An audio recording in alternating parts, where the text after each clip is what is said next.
इस मूवी का नाम है द प्रीस्ट, जो 2015 में रिलीज हुई थी। जल्दी डार्क नन के नाम से इस मूवी का पार्ट 2 रिलीज होगा, जो इस मूवी का स्पिन ऑफ होगा। डार्क नन देखने से पहले हम इसकी कहानी को जान लेते हैं। द प्रीस्ट की शुरुआत इटली के शहर वेटिकन सिटी से होती है, जहाँ दो प्रीस्ट 12 डीमंस के एग्जिस्टेंस के बारे में बात करते हैं। डीमंस इस दुनिया में छुप कर रहते हैं, क्योंकि अगर इंसानों को उनके होने का पता चल जाए तो नॉन बिलीवर्स भी गॉड पर यकीन करने लगेंगे। ऐसा ही तो डीमंस नहीं चाहते, इसलिए डीमंस अपने एग्जिस्टेंस को छुपाते हैं। प्रीस्ट को सोल सिटी से एक लेटर आया। इन्हीं 12 डीमंस में से एक केस कोरिया में देखा गया है। फादर जोंग ने उनकी मदद मांगी। नेक्स्ट सीन में दोनों प्रीस्ट सोल में थे। गाड़ी में प्रीस्ट ने एक खुराते हुए जानवर को जोर से पकड़ा हुआ था। प्रे करते हुए वो गाड़ी दौड़ाने लगे। इन्हें काफी जल्दी थी, इसी चक्कर में उन्होंने किसी को हिट किया और फिर इनका एक्सीडेंट हो गया। दोनों प्रीस्ट मारे गए और वो जानवर जो पोजेस था भाग निकला। अब मिलते हैं फादर किम से,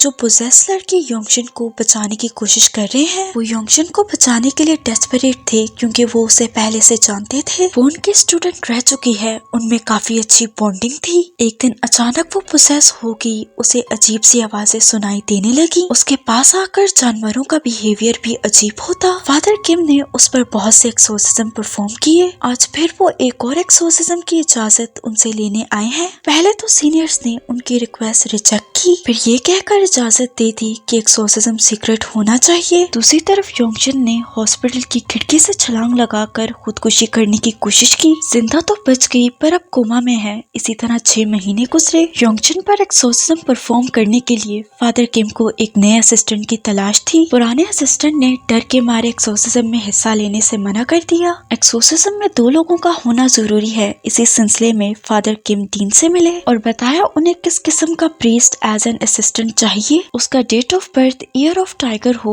उसे मुख्तलिफ लैंग्वेजेस को ट्रांसलेट करना आता हो और बहादुर होना चाहिए, क्योंकि उसका रोल इस एक्सोर्सिज्म में बहुत इम्पोर्टेंट है। डीन ने स्टूडेंट्स की लिस्ट चेक की। उसमें एक ही लड़का ईयर ऑफ टाइगर में पैदा हुआ, जुनहो AKA फादर चोई। ये देखकर डीन का मुंह बन गया। ये इसलिए क्योंकि चोई पढ़ाई में इतना ज्यादा सीरियस नहीं था। एग्जाम में थोड़ी बहुत चीटिंग करना, हॉस्टल से भागकर ड्रिंक्स लाना, लेक्चर के दौरान छुपकर कॉमिक बुक पढ़ना, इसी वजह से इसके ग्रेड्स भी इतने अच्छे नहीं। डीन के पास चोई के अलावा कोई और ऑप्शन नहीं था। चोई को बुलाकर फादर किम के एक्सोर्सिज्म के बारे में बताया। चोई फादर किम के पुराने असिस्टेंट के पास जरूरी सामान कलेक्ट करने आया। वहाँ बंधे हुए कुत्ते को देखकर डरा। उसे पुराने फ्लैशबैक आए। पुराने असिस्टेंट ने उसे जरूरी चीजें दी। उसने चोई को ये भी बताने की कोशिश की जो वो काम करने जा रहा है वो काफी खतरनाक है। वो कुछ और बताता, इससे पहले फादर किम उसके घर का दरवाजा खटखटाने लगे। रिक्वेस्ट की कि वो वापस आ जाए। एक नया लड़का इस काम को नहीं संभाल सकता। लेकिन पुराने असिस्टेंट ने गुस्सा करके फादर किम को जाने का बोला।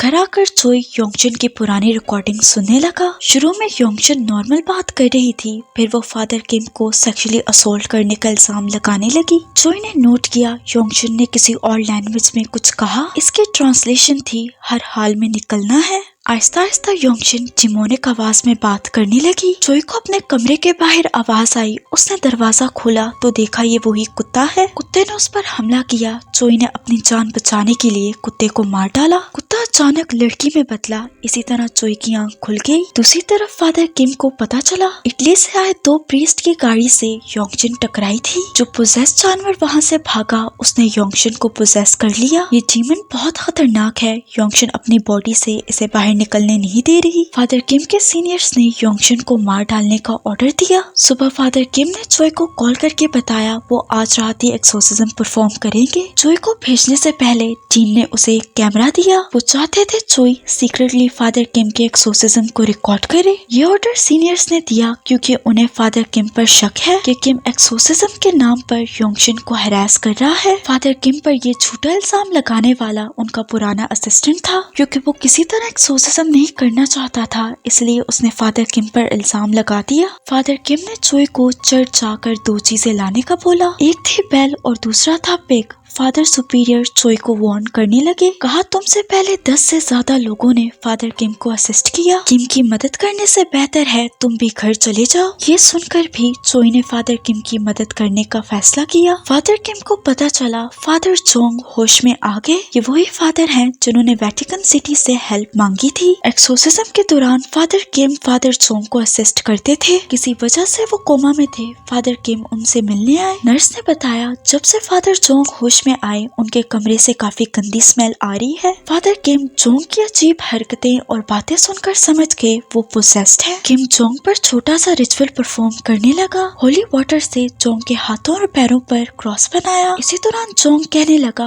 वो योंगचन पर रिचुअल करना बंद कर दे, जो ऑब्वियसली उनके अंदर का डीमन कह रहा है। डीमन ये भी जानना चाहता था कि किम के असिस्टेंट कौन है। किम कहने लगा वो अकेला एक्सोर्सिज्म परफॉर्म करेगा। डीमन ने दरवाजा लॉक करके फादर किम को अंदर बंद करने की कोशिश की, पर आज उन्हें कोई नहीं रोक सकता। वो दरवाजा तोड़कर बाहर निकले। चोई फादर किम से मिला। किम उससे जाती जिंदगी के बारे में सवाल करने लगे। सवालों के जवाब देते हुए चोई ने अपनी बहन के बारे में बताया। जब वो 9 साल की थी एक कुत्ते के हमले की वजह से वो मारी गई। उस वक्त चोई भी उसके साथ था। डर के मारे वो वहाँ से भागा। उसके एक जूता बहन के पास रह गया। कुत्ते को भगाने के लिए वो एक पत्थर लेकर आया, लेकिन बदकिस्मती से बहुत देर हो चुकी थी। चोई को अभी भी इस बात का बहुत पछतावा है। फादर किम उससे कहने लगे तुमने प्रीस्ट बनने का फैसला इसीलिए किया क्योंकि तुम चाहते हो तुम्हारी बहन हेवन में जाए। कहा जाता है जो लोग जानवरों के हाथों मारे जाएं उनकी रूह भटकती रहती है। चोई नहीं चाहता उसकी बहन की रूह भटकती रहे, इसलिए उसने प्रीस्ट बनने का फैसला किया। फादर किम उसकी बहन के बारे में बात करते हुए काफी रूड साउंड कर रहे थे, जो चोई को बिल्कुल पसंद नहीं आया।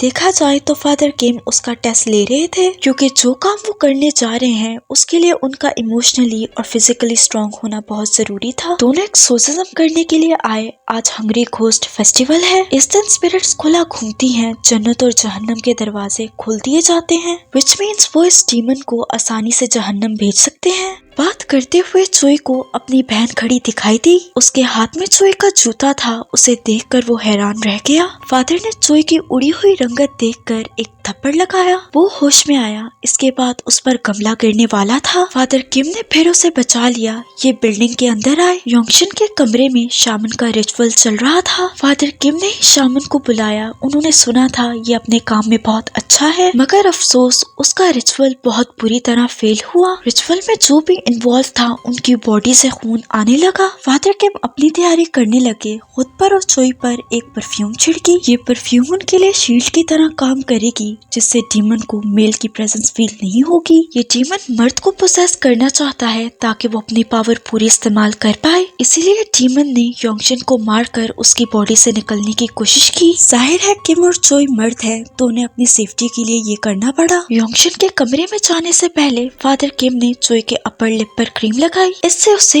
योंगशन के कमरे में सड़े हुए गोश्त की स्मेल नहीं आएगी। कोई फायदा नहीं हुआ। चोई जैसे ही कमरे में गया वो बाहर निकलकर उल्टी करने लगा। ज्यादा क्रीम लगाकर फिर से कमरे में इंटर हुआ। दोनों एक्सोर्सिज्म की तैयारी करने लगे। फादर किम ने योंगशन के हाथ पैर अच्छी तरह से बांधे। योंगशन के बेड के चारों तरफ नमक से एक सर्कल बनाया। चोई को इस सर्कल के अंदर नहीं आना। फादर किम ने उसे पूरे स्टेप्स बताए। सबसे पहले उन्हें डीमन का नाम पता करना है। जैसे ही डीमन का नाम पता चलेगा उसे वो पिग में ट्रांसफर कर देंगे। इस दौरान चोई ने कैमरा छुपाकर रिकॉर्डिंग पर लगा दिया। खैर जल्दी फादर किम को पता चल गया था। उन्होंने कैमरा बंद कर दिया। फादर किम सर्कल के अंदर आए। वो रिचुअल स्टार्ट करने वाले थे। योंगशन कोमा में थी। अचानक से वो बोलने लगी। कहा वो अब बिल्कुल ठीक है। उसने फादर किम को रोकने की कोशिश की, पर फादर किम जानते हैं वो योंगशन नहीं। जैसे ही दोनों ने प्रेयर शुरू की, डीमन अपनी असलियत दिखाने लगा। योंगशन के मुंह से बहुत सारी मक्खियां निकली, जिसने उसके चेहरे को कवर कर दिया। कमरे की सीलिंग से लातादाद कॉकरोचेस निकलने लगे। चूहों ने फर्श को कवर कर दिया। दूसरी तरफ बिल्डिंग में बिल्लियों का बिहेवियर भी अजीब था। डीमन ने अपनी आंखें खोली। फादर किम किसी तरह उसका नाम जानने की कोशिश कर रहे गए थे। वो 4 डिफरेंट जबानों में इंसानों को बुरा भला कहने लगा, जिससे पता चलता है कि डीमन खुद को इंसानों से बेहतर समझते हैं। फादर किम ने उसके नीचे बाइबल रखी और होली वाटर उस पर स्प्रिंकल किया। जोई ने बेल बजाई।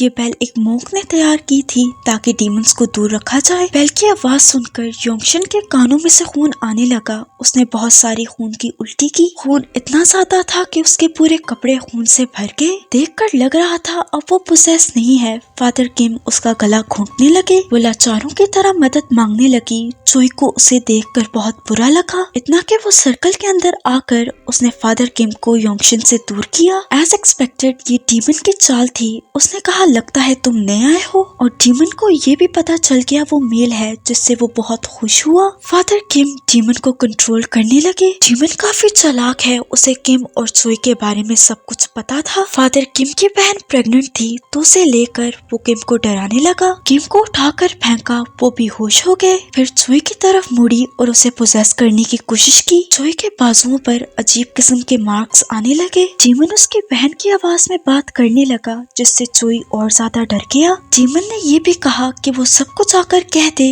उसने यहाँ कुछ नहीं देखा। जाहिर है डीमन नहीं चाहता लोगों को उनकी एक्सिस्टेंस के बारे में पता चले, वरना नॉन बिलीवर्स भी गॉड पर बिलीव करने लगेंगे। डर के मारे जोई ने न आर देखा न पार और भागना शुरू किया। डीमन आराम से स्ट्रेचर पर लेट गया, जैसे कुछ हुआ ही नहीं। फादर किम को होश आया। जो योंगशन की बिल्डिंग से दूर आया तो देखा उसके बाजू नॉर्मल होने लगे। एक अंधेरी गली में उसे अपनी बहन और अपना आप दिखाई दिया। उसे रियलाइज हुआ जैसे बचपन में वो अपनी बहन को छोड़कर भागा था, आज भी वो उसी तरह नंगे पैर वहाँ से भाग रहा है। जोई ने फैसला किया वो वापस जाकर योंगशन की मदद करेगा। उसके इस फैसले पर जोई की बहन मुस्कुराने लगी। जोई को दोबारा देखकर फादर किम ने यहाँ वापस आने की वजह पूछी। जोई ने कहा वो अपने शूज वापस लेने आया, पर असल में वो उसकी मदद करने आया था। फादर किम ने उसे हौसला दिया। दोनों एक्सोर्सिज्म को कंटिन्यू करने लगे। इस बार योंगशन के माँ बाप फादर किम को रोकने लगे। इनके नजदीक फादर किम उनकी बेटी को टॉर्चर कर रहे हैं। फादर किम ने किसी की बात नहीं सुनी और एक्सोर्सिज्म कंटिन्यू किया। बात न सुनने पर योंगशन के बाप ने पुलिस को कॉल कर दी। फादर किम ने जोई से कहा, अब तुम असिस्टेंट नहीं, तुम मेरे साथ मिलकर डीमन को बाहर निकालोगे। पिक के खून से योंगशन के माथे पर क्रॉस का साइन बनाया। दोनों प्रेयर्स करने लगे।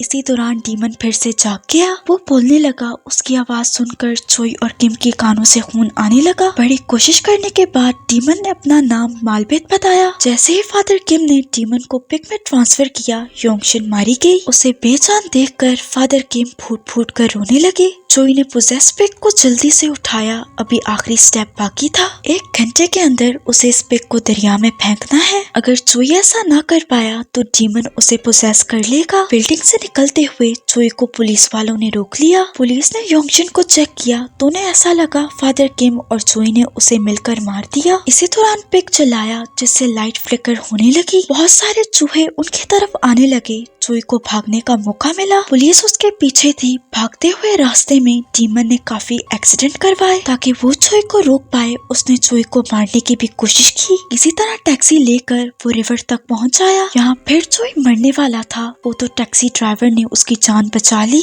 टाइम गुजरने के साथ साथ जोई खुद पोसेस होने लगा। वो अपने हाथों को हिला नहीं पाया। खुद पर काबू पाकर जोई पिक समेत पानी में कूद गया। ऐसा करते ही फादर किम, जिन्हें पुलिस ने पकड़ लिया था, उनके हाथों पर से मार्क गायब होने लगे। योंगशन का हाथ हिला, इसका मतलब वो जिंदा बच गई। जोई रिवर से बाहर निकला। उसने वो लॉकेट उठाया जो फादर किम ने उसे दिया था। मिशन सक्सेसफुल हुआ। वो मुस्कुराया। इसी के साथ ये मूवी एंड हो जाती है। अगर आपको वीडियो पसंद आई तो लाइक, शेयर और सब्सक्राइब करते जाना। मिलते हैं अगली वीडियो में।